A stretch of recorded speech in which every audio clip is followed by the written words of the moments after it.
Bonjour et bienvenue dans ce nouveau tutoriel consacré au formulaire de contact sans entité avec contrainte de validation sur Symfony 3.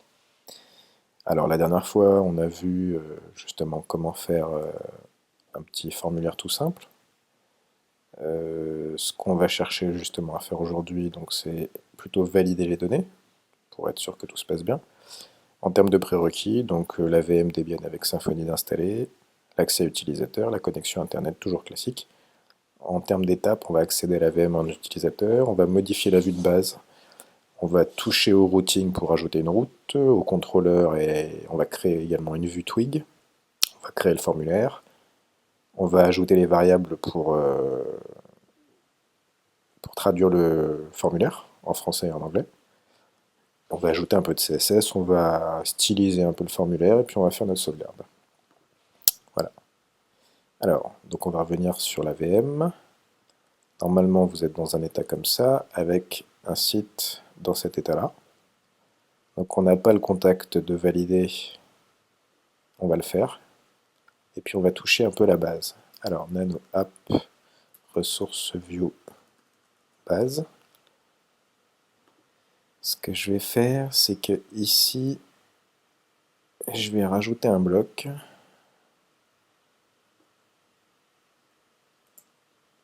Alors on va l'appeler bloc JavaScript. Et ici, je vais mettre un nblock. Ok. Très bien. Maintenant, je vais toucher à la navbar pour avoir le lien contact, qui n'existe pas encore d'ailleurs. Du coup, dans la navbar, ici, ce qu'il faut que je fasse, c'est de lui mettre en fait quelque chose comme ça.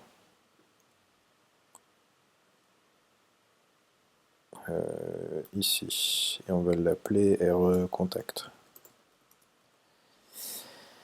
Donc j'ai touché la navbar au fichier base, je vais maintenant pouvoir créer ma route, donc src main bundle ressources config routing. On va reprendre cette route là, on va laisser notre route de test, on va mettre un RE contact, la locale on la laisse toujours, ici ça sera contact, ici on fera appel à l'action contact, et les requirements, on est bien. Donc pour que ça existe, on va aller dans src main bundle controller, default controller. Donc je vais reprendre mon action comme ça. Je vais faire un peu de place. Hop. Et on va l'appeler donc contact action,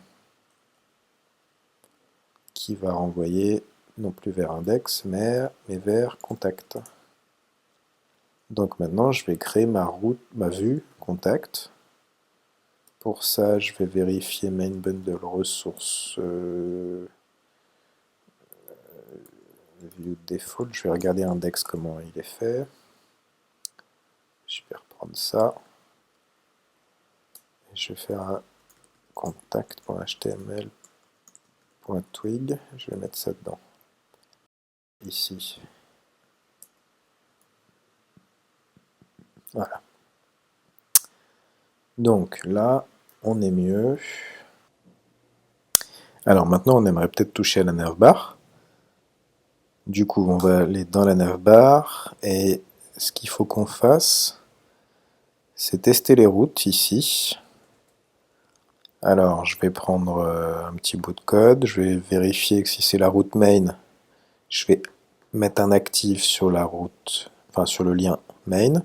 Si c'est la route contact, je vais mettre un active sur la route contact. Ça c'est juste pour la navbar, hein, c'est pour avoir le positionnement correct. Donc voilà, ndiff. Ok. Et du coup, ça, je peux l'enlever.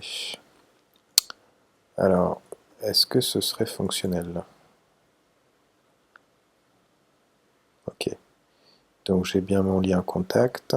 Si je vais en français, ça reste bien là. Et si je vais sur accueil, ça va bien sur accueil. Et si je vais sur accueil là, ok, donc on est pas mal.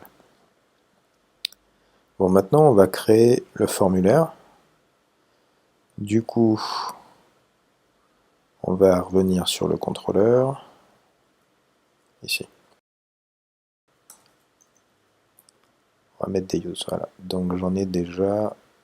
Donc on met tout ça. Donc on va prendre tout ça. Alors pour mes ajouts, du coup, non, c'est pas ça. Je vais mettre ça là.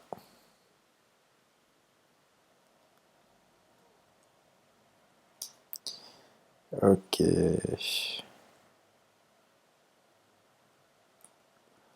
Du coup, il faudrait que je passe pas mal de variables à la vue.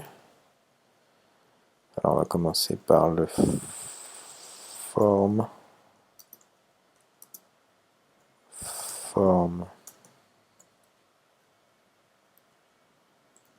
create view. On a un first name.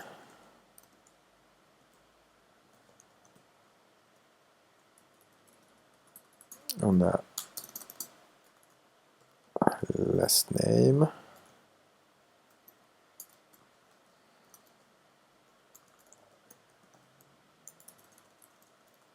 On a un email.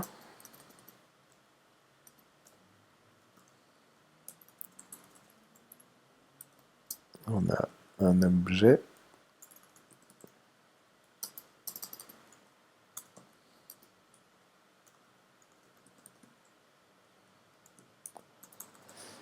Et on a un message.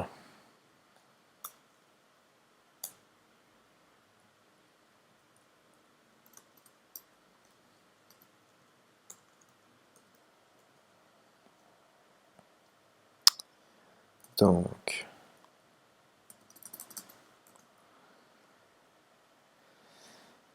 alors on va essayer d'être propre un peu.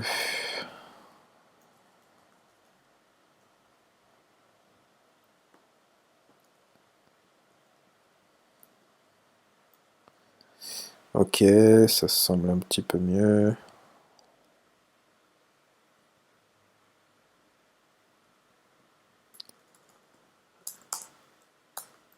Ok. Donc, on va essayer d'aller voir dans la vue ce qu'on peut faire. Ici. Ok, alors, qu'est-ce que ça pourrait nous donner?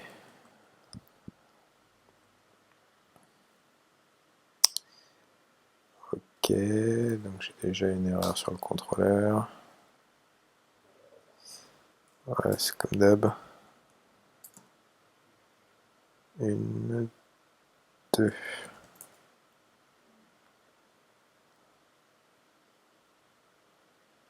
Ok, du coup, pour avoir quelque chose de mieux, on va aller là. Notre forme.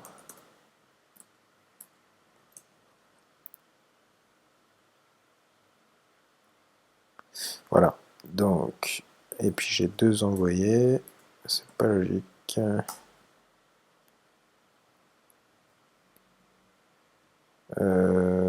C'est pas très grave.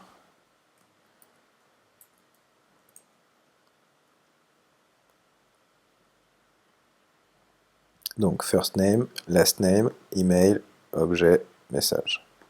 Si je clique, ça ne devrait pas être terrible. Voilà. Donc du coup, pour arriver à traiter tout ça, il faut dans le default controller, donc gérer la requête, la récupérer, vérifier si le form est valide.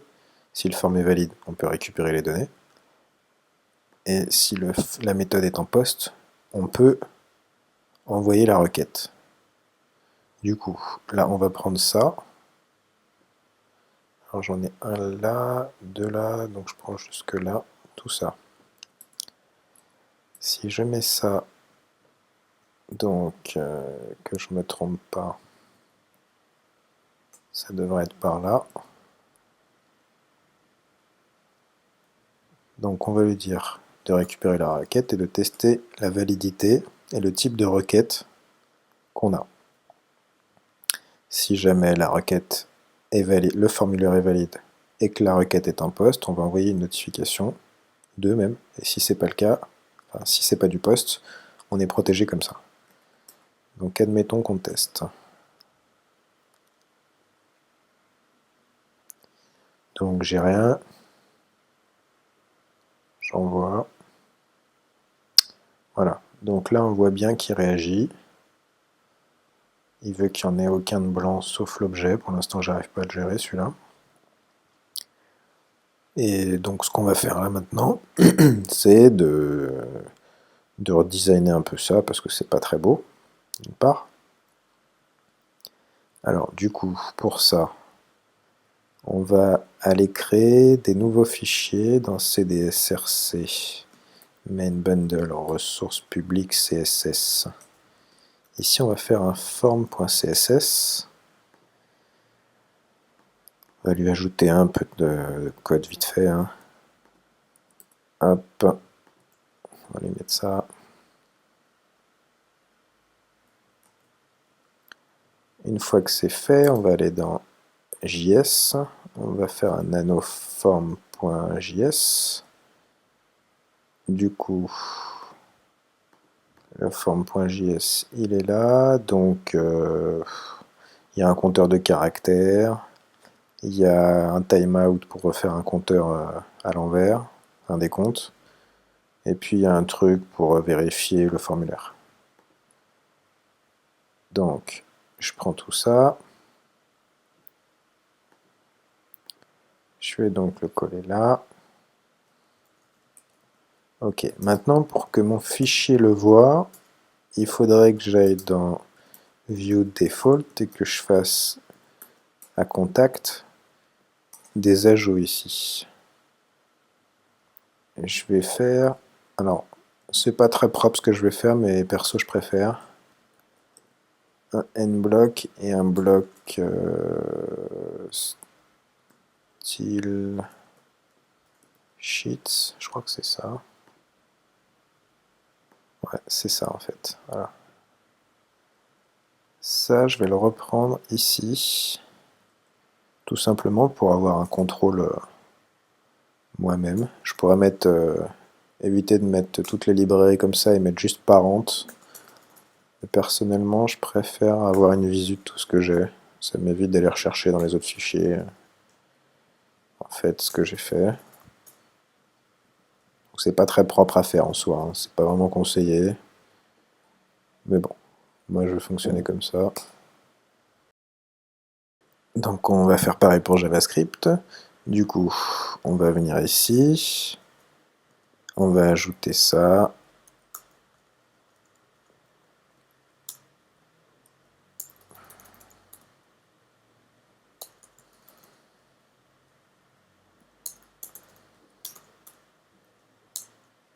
Et du coup, ce que j'oublie pas, c'est de remettre mon bloc et mon n-block. Du bloc JavaScript créé sur le fichier base et de rajouter ici mon form.js. Et d'ailleurs ça peut être bon. Ici.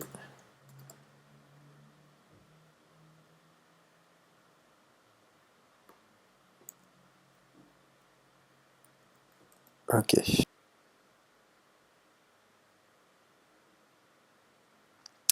Ok, donc si je fais un PHP bin console debug routeur,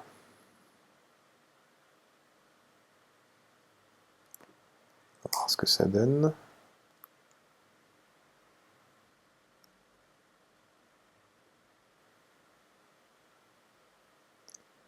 Alors, on est pareil. Mais du coup, est-ce qu'il charge bien mes librairies? Ok. Donc si je vais dans feuille de style, sur mon forme, j'ai bien ça, c'est très bien. Alors, si je reviens, je fais un nano src main bundle ressource view défaut contact.html.twig. Donc je reprends d'ici à celui-là il est là, celui-là il est là, et celui-là il est là. Donc ça j'enlève, ça j'enlève, ça j'enlève, celui-là je l'ai déjà repris.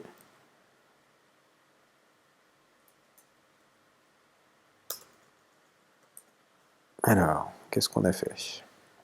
On a créé un conteneur, on a recréé nos trois vues, et du coup là on va passer plein de choses. Alors le form token, la form action c'est vers le contact, la méthode c'est post, la classe c'est autre chose. Donc on va faire des groupes, et donc du coup on va tout traduire. On va mettre le widget first name, le widget last name, le widget email, le widget objet, le widget message, un bouton reset, un bouton envoyer, et les informations que ça génère, tout ça. Donc on va récupérer la flash send si c'est envoyé, et les valeurs des données, les valeurs des variables plutôt. Si j'enregistre et que je vais essayer ça, alors du coup ce problème là, ça vient des copier-coller en fait que je fais de ces fichiers là, où vous voyez ici là, il manque un petit peu de texte. Du coup en fait si je reviens à la ligne qui nous indique ici, enfin, il nous indique pas celle là d'ailleurs, mais grosso modo ce qui va manquer c'est un petit bout comme ça en fait. Hop, place, je crois que j'ai écrit encore une connerie, place holder, voilà.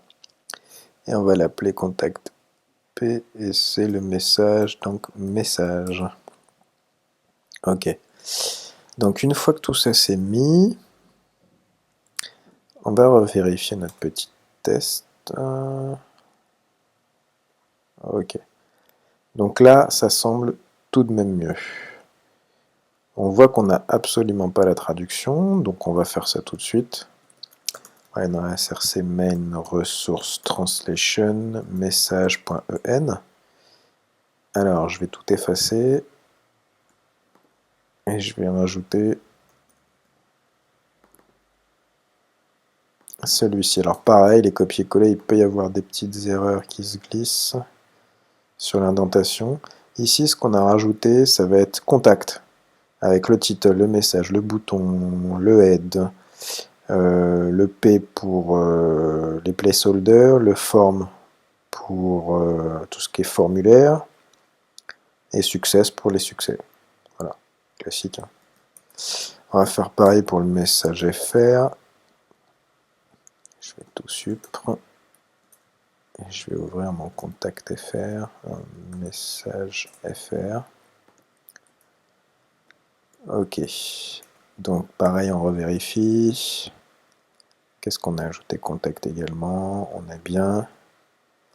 On va vérifier si c'est fonctionnel, la traduction. Si on n'a pas une petite erreur quelque part. Voilà. Donc là, je suis bien sur ma route FR. Bienvenue sur notre page de contact. Envoyez-nous un mail, voir. On pourrait mettre le lien à ref de ça. Et voilà ce formulaire. Alors, du coup, si on fait un test. Alors, JavaScript va détecter à partir de 2, et en fait, Symfony, on l'a réglé, je crois, sur 3. Donc si je fais ça, je fais une erreur. Il attend ça au moins. Et jusqu'à 8, je crois. Donc on va faire une erreur exprès, lui aussi. Lui, pareil. C'est un type qui est validé par JavaScript, mais Symfony va le rejeter. Parce qu'en fait, on a mis une option sur, ce paramètre ici. D'ailleurs, je ne l'ai pas mise. On va la mettre. Ici, ce qui est intéressant, c'est de mettre... Alors, justement, on va faire le test sans et le test avec. Hop. Ici, il en attend au moins entre 8 et 13, ou 8 et 11, je sais plus. Bon. On va faire des erreurs partout. Enfin, on va montrer les erreurs. Donc cette chaîne doit avoir au moins 3 caractères. Si j'en mets 3 et si j'en mets 3, ici doit avoir au maximum 10. Donc je vais en mettre moins. On voit que l'email passe. Je vais refaire une erreur ici. Pour avoir cette fois-ci le message trop court. Alors si je suis trop long,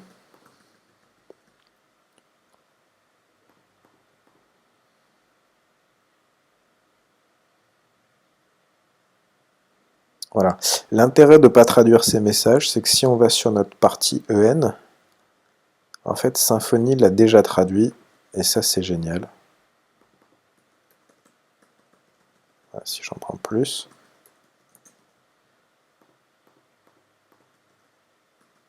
Hop.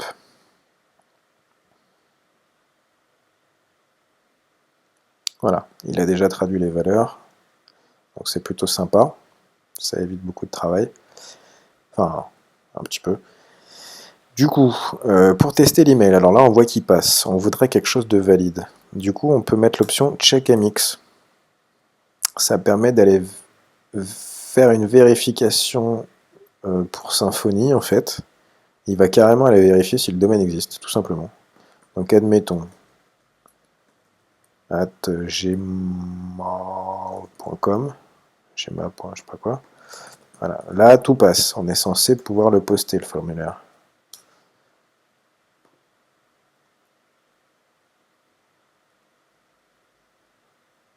Donc là, il passe pas. Voilà. Invalide email. Lebonquoi.com.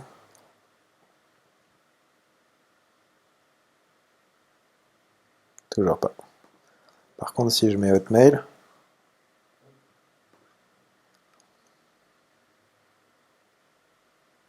voilà, le mail est bien passé.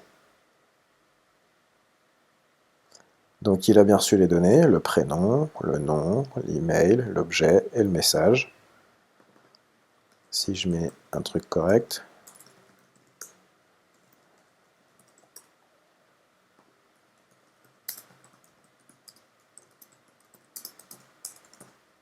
voilà, hop.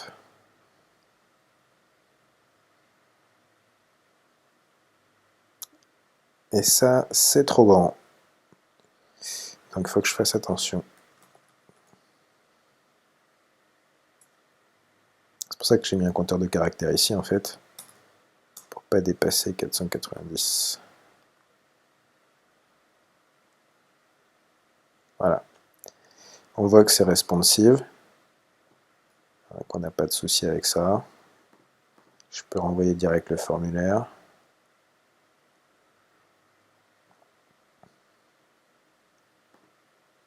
Voilà.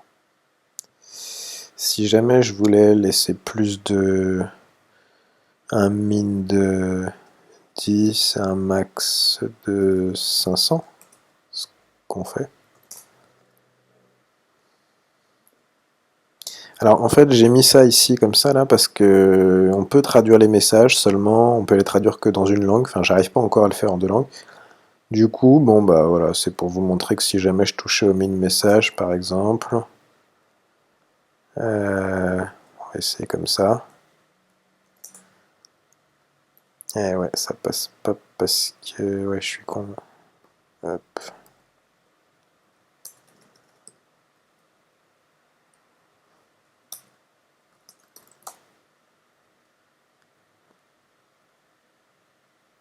Donc, qu'est-ce qu'on voit? Là, il va falloir minimum 10. Ok.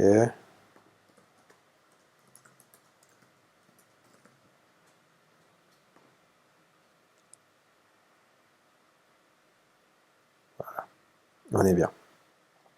Et on a un petit décompte avec un auto-closable. Donc c'est assez pratique.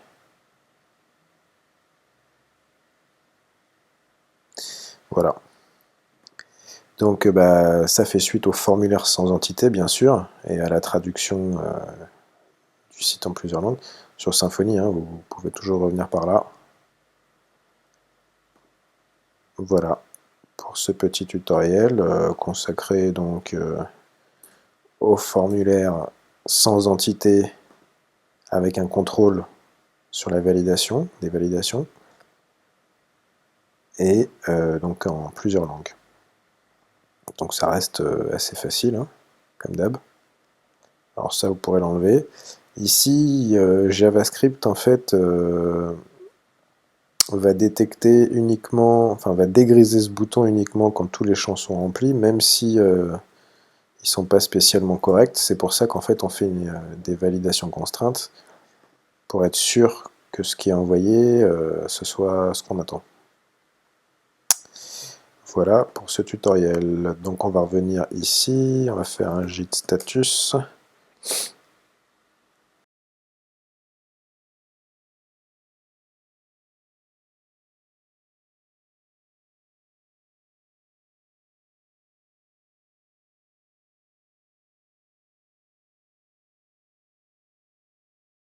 M. Donc on va faire un adding contact form with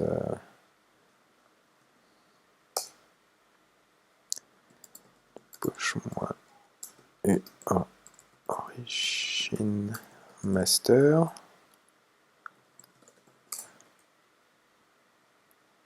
Voilà, on est bien. On est bien. Donc bah voilà pour ce tutoriel. Donc on a vu très facilement comment faire un formulaire de contact un minimum sécurisé. Voilà, bah si ça vous a plu, j'ai quand même encore à contrôler l'objet. Hein. Si ça vous a plu, n'hésitez pas à partager la vidéo, à la commenter, à la liker, etc. Le site Reverse va être relancé sûrement avant juin.